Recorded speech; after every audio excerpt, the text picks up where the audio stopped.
Bismillahirrahmanirrahim. Kita akan melanjutkan ngaus kitab Ihya Ulumuddin terkait dengan ilmu yang diserap oleh Hatim Al-Asam selama beliau ngaji belajar kepada gurunya beliau yang bernama Syaqit Al-Balkhi. Tepatnya di juz 1 kitab Ihya Ulumuddin halaman 64 sampai 65. Kita masuk pada hikmah atau ilmu yang nomor 5. Al-khamisatu, adapun yang nomor 5, katanya Hatim Al-Asam, anni nazartu ila hadzal khalqi, sesungguhnya saya melihat pada makhluk ini, wahum yata'anu ba'duhum fi ba'din, ternyata sebagian mereka itu sebagian itu mencacat, mencela sebagian yang lain. Jadi sebagian itu mencela, menjelekkan sebagian yang lain. Wa yal'anu ba'duhum ba'dah, dan sebagian mereka pun juga melaknat sebagian yang lain. Wa aslu hadza kulluhu al-hasadu, akar dari ini semua, kenapa kok saling mencela? Satu akarnya, yaitu karena ada hasad, ada dengki, ada iri pada mereka. Katanya Hatim Al-Asam, saya melihat sebagian manusia ini saling cela, saling mencacat. Ternyata akarnya satu. Akarnya itu karena ada kedengkian pada mereka. Kemudian katanya Hatim Al-Asam, summa nazartu ila qaulillahi azza wa jalla, lalu aku merenungi pada ayatnya Allah, pada firmannya Allah. Bagaimana firmannya Allah? Nahnu qasamna bainahum ma'isyatahum fil hayatid dunya. Nahnu, kita, qasamna, membagi, kami telah membagi, bainahum, di antara mereka, ma'isyatahum, penghidupan mereka, fil hayatid dunya, dalam kehidupan di dunia. Coba mak, nahnu qasamna, Allah Ta'ala sudah membagi mak. Yang diberikan ke Sofi dari rezekinya Allah sekian, sudah dibagi. Ke Mursid sekian, ke Rahmat sekian.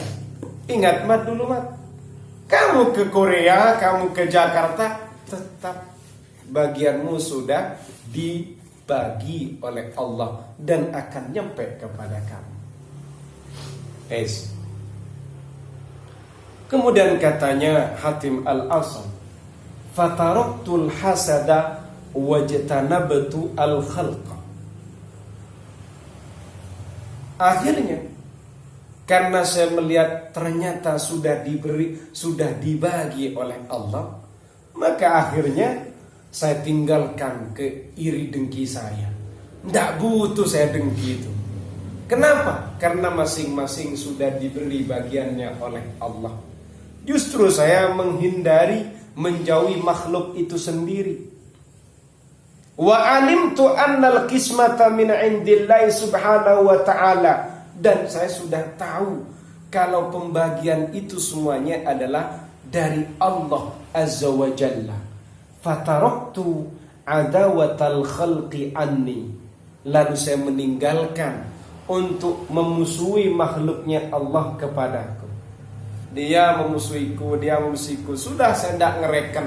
Kenapa? Semuanya sudah sejalan dengan pembagian yang dibagi oleh Allah. Kamu mau kemanapun Rahmat, mau di Madura, kalau kamu tanya tentang rizki, ndak usah iri, ndak usah dengki. Kalau jatahmu tetap 1 miliar, 1 miliar datang. Jatahmu 1 triliun, 1 triliun kamu akan menyambutnya. Kerja dimanapun, kamu tetap mendapatkan itu dari Allah Sang Maha Kuasa. Kerja di Belanda, tetap dari Allah. Seperti itu. Ini yang dilakukan oleh Hatim Al-Asam. dalam ini kan. Mana mungkin Hatim Al-Asam bermusuhan? Wong sudah sadar begitu. Mana mungkin Hatim Al-Asam akan iri kepada orang? Tidak akan iri. Makanya kalian harus ngaji ini, kalian harus menjadikannya masuk dalam hatimu, sehingga kamu tidak butuh untuk iri. Oh, di sana ada transaksi 1000 kali. Tidak usah iri. Semuanya sudah sejalan dengan ritmenya. Oh, dia sudah punya mobil. Tidak usah iri, man. Santai. Semuanya sudah diberi sesuai takarannya dari Allah. Yes.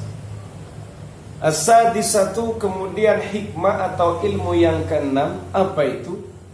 Nazartu ila hadzal khalqi yabghi ba'dhum ala ba'd wa yuqatilu ba'dhum ba'da. Saya melihat, katanya Hatim Al-Asam, saya melihat pada makhluk ini, ya pada manusia ini, sebagian di antara mereka itu ternyata menganiaya sebagian yang lain. Sebagian di antara mereka menzolimi sebagian yang lain. Dan juga ada yang membunuh sebagian yang lain. Sebagian di antara manusia itu membunuh sebagian yang lain. Faraja'tu ila qaulillahi ta'ala. Lalu saya kembali kepada firman-Nya Allah Azza wa Jalla. Inna syaitana lakum aduwwun fattakhidhuhu aduwwa. Sesungguhnya syaitan lakum, bagi kalian, aduwwun adalah musuh, fattakhidhuhu aduwwa, maka jadikanlah setan itu musuh. Bukan saudaramu sesama manusia. Yang menjadi musuhmu itu setan. Setan musuhi. Setan itu apa ajakannya? Biasanya ajakannya yang sesuai dengan syahwat, ego, dan keinginan ambisi manusia yang luar biasa, atau yang kita sebut dengan hawa nafsu. Setan itu ngajaknya biasanya kalau pagi tidur saja tidak usah sholat. Setan itu musuh, bukan temennya yang banguni malah dimusuhi. Rahmat ini bangunin saya tok. Mangkel kok rahmat yang dimusuhi. Katanya Allah, musuhnya itu Sofi setan, bukan rahmat. Rahmat mengajak sholat. Ini misal saya contohkan ke Sofi, bukan nyindir kamu. Urusan di sana ada kesamaan cerita, berarti cerita ini tidak fiktif. Begitu. Tidak fiktif berarti.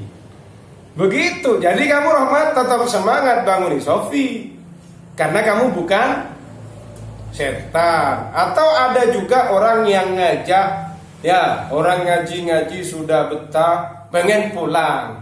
Loh, Rahmat langsung nundur itu. Nah, itu setan perlu dimusuhi. Jangan rahmatnya dimarahi. Kita sedang memarahi setan gitu loh.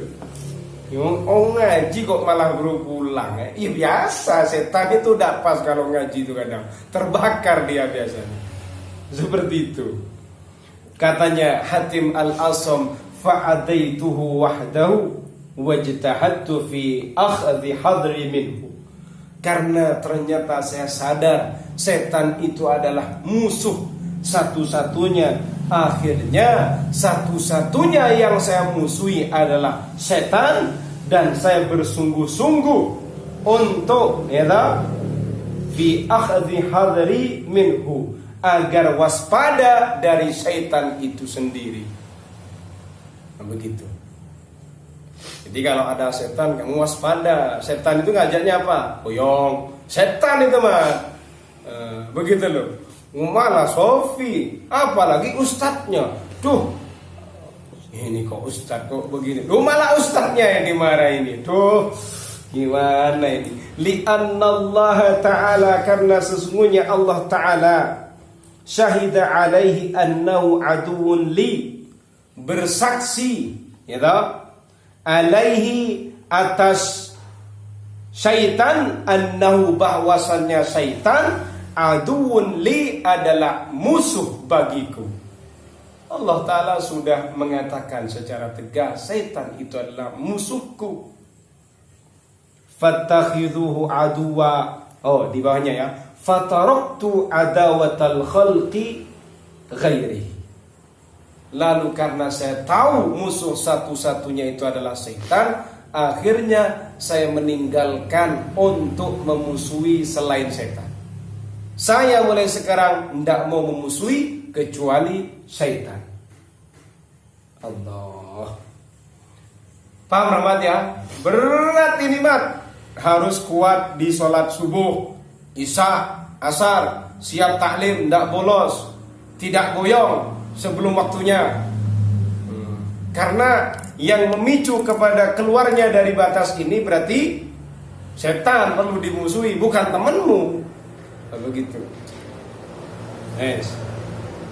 Kemudian kita akan melanjutkan. Apa hikmah ke-8 yang ditemukan oleh Hatim Al-Asam? Ke-7 atau ke-8? Hikmah ke-7 yang ditemukan oleh Hatim Al-Asam selama beliau berguru kepada guru beliau yang namanya Syaqiq Al-Balkhi. Yang nomor 7 adalah as-sabi'atu, yang ke-7. Adapun yang ke-7, nazartu ila hadzal khalqi. Saya melihat pada makhluk ini, fara'aitu kulla wahidin minhum yatlubu hadhil kisah. Saya melihat pada makhluk ini, ternyata setiap masing-masing mereka, setiap satu dari mereka itu, ya toh, saya melihat ternyata mereka itu mencari pecahannya roti. Pecahannya roti ini ya banyak. Kalau kita ganti pecahannya rupiah, pecahannya ratusan ribu, artinya semuanya mencari urusan yang receh-receh lah. Yes. Fayadhillu fiha, ya tak? Fayadhillu fiha nafsuhu. Lalu kemudian dirinya itu sampai hina, coba. Saking hinanya, wa yadkhulu fi ma la yahillu lahu, sampai-sampai dia masuk pada sesuatu yang tidak halal baginya. Padahal yang dia cari adalah urusan recehan. Kisra ini pecahan recehan, uang 1000-an, 2000-an, 3000-an, sampai dia berani menjadikan dirinya hina rahmat, sampai dia berani melanggar dari apa yang dihalalkan oleh Allah, berarti dia masuk kepada yang diharamkan oleh Allah. Tsumma nazartu ila qaulihi ta'ala, padahal saya merenungi pada firman-Nya Allah. Bagaimana katanya firman Allah Ta'ala, wa ma min dabbatin fil ardi illa 'ala Allahi rizquha. Wa ma min dabbatin, tidak ada dari hewan, dari makhluk, hewan melata, tidak ada hewan, ya kita termasuk hewan, ya toh? Tidak ada hewan yang merayap atau hewan melata di muka bumi ini kecuali Allah yang menjamin rizkinya mat. Fa'alimtu anni wahidun min hadhihi ad-dawab. Dan saya tahu kalau saya salah satu di antara hewan itu. Allati 'ala Allahi rizquha, yang mana Allah Ta'ala yang akan menjamin rizkinya. Yes. Wa ma min dabbatin illa 'ala Allahi rizquha. Semua itu hewan itu, ya termasuk kita ini. Kita ini dalam ilmu mantik disebut hayawanun natik. Semua itu termasuk cicak, apapun itu Allah Ta'ala yang menjamin rizkinya. Kita termasuk dari yang mendapat jaminan dari Allah. Kemudian, kenapa kok harus menghinakan diri? Kenapa harus melakukan hal yang dilarang oleh Allah? Fashtaghaltu bima lillahi ta'ala alayya wa taraktu mali indahu. Lalu akhirnya aku sibukkan diriku bima lillahi ta'ala alayya, dengan sesuatu yang menjadi kewajibanku semata-mata karena Allah, wa taraktu mali indahu, dan aku meninggalkan sesuatu yang diberikan untukku indahu, dari sisi Allah. Apa yang sudah saya jaminkan, apa yang sudah dijamin oleh Allah, saya tidak mau payah-payah, tapi saya akan menjadikan diri ini payah, yang itu menjadi kewajibanku kepada Allah. Begitu mah. Luar biasa mah. Kerja itu tidak usah maksimal, standar saja, tidak usah maksa. Kenapa? Sudah dijamin rezeki. Ngapain kamu kerja semangat juga dapatnya itu sesuai jatahnya Allah. Tidak semangat, kamu juga dikasih segitu. Terus ngapain kamu kejar? Ayo. Makanya untuk meretas kayak gini ini, seperti yang sering saya dengung-dengungkan, kalau kamu pengen bahagia, bahagiakan orang lain. Orang lain ketika kamu kuat membahagiakan, apa yang kamu lakukan? Saya pengen membahagiakan orang. Berapa orangnya? 1. Baik. Mursyid, saya pengen membahagiakan banyak orang. Baik. Saya bisa memastikan kalau Sofi dan Mursyid ini hidupnya bahagia. Kenapa? Karena dia sudah berani membahagiakan orang. Kalau kamu misalnya berada di titik masih pengen membahagiakan dirimu sendiri, berarti saya jamin kamu memang tidak bahagia. Nah gitu. Ini prinsip kayak gini kamu pegang, insya Allah hidupmu lah bahagia terus. Di saat orang lain kamu sibuk, pusing, mengeluh, kamu ternyata membuat orang banyak tersenyum. Itu luar biasa. Orang kaget, kamu kok bahagia terus? Tidak tahu. Karena kebahagiaan saya melihat orang-orang bahagia itu sudah bahagia. Itu loh, Mak. Seperti itu. Jadi kalau konsep bisnis itu, kalau betul-betul kita masuk, ternyata juga kalah. Tidak ada apa-apanya dengan takdirnya Allah. Tapi kenapa harus kita berbisnis? Bisnis itu ikhtiar, jangan disembah. Itu ikhtiarnya kita sebagai manusia, kita dikasih akal, kita kasih tubuh. Ikhtiar, tapi ikhtiarmu tidak bisa menjamin kamu akan mendapat sekian. Contoh, Mursyid kerja online 24 jam tidak keluar dari laptopnya. Apakah jaminan dia transaksi 10 sehari? Jamin? Nggak jamin. Bisa jadi Rohmat kerjanya cuma sekian jam, sisanya sibuk ngaji, malah banyakkan Rohmat. Kok bisa Ustaz begitu? Allah yang menjamin, bukan Shopee online-mu, WA online-mu. Kenapa kok begitu? Karena semuanya sudah bagaimana? Kosam kan begitu tadi. Nah, seperti itu. Makanya seperti yang sudah saya bilang tadi, yang sebelum-sebelumnya, khidmah lil ma'had wa khidmah lil ummah, itu prinsipnya adalah bahagiakan orang lain. InsyaAllah hidupmu bahagia. Guys, kita lanjut. Kemudian ats-tsaminatu, yang nomor 8 adalah nazartu ila hadzal khalqi fara'aituhum kulluhum mutawakkilina ala makhluk. Nomor 8, saya melihat makhluk ini, manusia ini, ternyata mereka itu bertawakal kepada makhluk. Memasrahkan dirinya kepada sesama makhluk. Yes. Hadza ala dhai'atihi, yang ini berada pada bisnis ini. Wa hadza ala tijaratihi, yang ini berada dalam perdagangan ini. Wa hadza ala sina'atihi, dan ini pada keterampilannya ini. Yes, kamu di mebel, kamu di bisnis online, kamu jadi dosen. Yes. Wa hadza ala sihhati badani, dan ini atas apa itu? Sahnya, sehatnya tubuhnya. Yes. Ini kalau mau sehat kamu minum ini, atau kamu pergi ke sini, kan begitu. Hadza ala dhai'atihi, kalau kamu pengen lancar bisnismu kesini ke Imam. Itu online pintar. Wa hadza ala tijaratihi, kalau kamu cari supplier pengen berdagang secara offline ke Shopee. Yes. Wa hadza ala sina'atihi, kalau kamu pengen ahli editing pada Mursyid. Ini nanti bisa menghasilkan uang. Wa hadza ala sihhati badanihi, kalau kamu misalnya sakit dokternya ini. Yes. Wa kullu makhluqin mutawakkilun ala makhluqin mislihi. Ternyata setiap makhluk itu kok tawakalnya kepada sesama makhluk.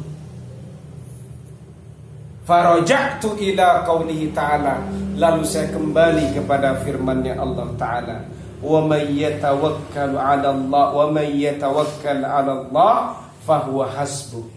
Barang siapa yang bertawakal kepada Allah, maka Allah akan mencukupinya. Fatawakkaltu 'alallahi azza wa jalla, lalu saya bertawakal kepada Allah azza wa jalla, fahuwa hasbi, Allah yang akan mencukupiku. Benar yang seperti yang sering saya dengung-dengungkan. Bisnis itu jangan disembah. Jangan kemudian kamu terlalu fokus untuk menyembah sehingga kayaknya kamu mati kutu. Jangan. Kenapa? Kamu kalau sampai menyembah itu, waduh luar biasa, kamu di atasnya tawakal. Jangan. Itu hanya bagian ikhtiar yang secara keimanan kita dia tidak bisa menjamin dengan kebutuhan kamu. Terus kamu ikhtiar harus Terus kenapa harus berbisnis? Itu kan ikhtiar. Bagian dari kamu mensyukuri nikmat akalmu kepada Allah, nikmat tanganmu kepada Allah, nikmat pahammu dengan lingkunganmu kepada Allah, yaitu kamu praktekkan dalam ikhtiar. Tapi jangan kemudian menjamin dengan ikhtiarmu. Tapi kamu juga tidak boleh menjustifikasi bahwasannya ini pasti sukses, ini pasti banyak. Tidak boleh. Ikhtiarnya tetap ikhtiar yang terbaik, tapi tidak boleh disembah ikhtiar itu. Seperti itu. Tawakalnya kita kepada Allah. Makanya cara yang tepat itu kamu tetap usaha, tapi ketawakalnya bukan pasrah kepada bisnis yang sedang kamu bangun, pasrahkan kepada Allah. Ya Allah, saya menjalankan ilmu yang Kau berikan ya Allah dengan akal dan tubuh saya. Selebihnya Engkau yang maha mentakdirkan dan maha menghendaki semua ini. Saya pasrahkan semuanya kepadamu ya Allah.